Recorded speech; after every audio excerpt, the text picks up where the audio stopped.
ఇప్పుడు నా దగ్గర ఒక పేషెంట్ వచ్చారు. షీస్ 21 ఇయర్స్, కాలేజ్ అమ్మాయి. రోజు బైక్ మీద కాలేజ్ వెళ్తూ ఉంటుంది. సో తనకి ఏంటి కంప్లైంట్ అంటే ఫేస్ డల్గా ఉంటుంది మేడం, గ్లో లేదు, చాలా ట్యాన్ అయిపోతున్నానని. బేసిక్గా ఇక్కడ ఏంటంటే బేసిక్ స్కిన్ కేర్ కూడా తను ఫాలో అవ్వట్లేదు. ఫస్ట్ థింగ్, ఒక మంచి ఫేస్ వాష్ స్టార్ట్ చేయాలి.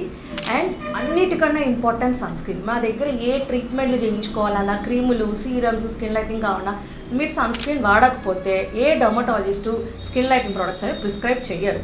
ఎందుకంటే బేసిక్ స్కిన్ కేర్ అనేది చాలా ఇంపార్టెంట్. సో సన్ స్క్రీన్ ఖచ్చితంగా మీరు కార్లో వెళ్తున్నా, బస్సులో వెళ్తున్నా, 2 వీలర్ మీద వెళ్తున్నా, సన్ స్క్రీన్, ఇండోర్లో ఉంటున్నా కూడా సన్ స్క్రీన్ అనేది ఇట్స్ అ మస్ట్.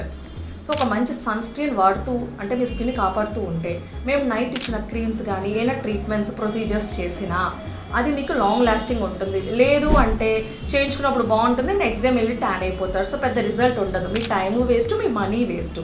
అండ్ దీంతో పాటు సో ఈ ఏజ్లో ఏంటంటే వెయిట్ పెరిగిపోతున్నారని తినడం మానేస్తున్నారు. సో అది కాదు కరెక్ట్.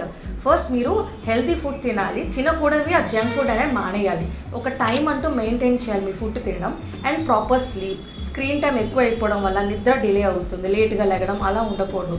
ఒక టైం అంటూ ఫిక్స్ చేసుకుని నిద్రపోవాలి. మీకు 6 అవర్స్ పడుకున్నా అది గుడ్ స్లీప్ అనేది ఉండాలి. So proper food and sleep, దాంతోపాటు ఈ బేసిక్ స్కిన్ కేర్ ఉంటే మేము ఏమి ఇచ్చినా రిజల్ట్స్ అనేది త్వరగా కనిపిస్తుంది అండ్ లాంగ్ లాస్టింగ్ ఉంటుంది.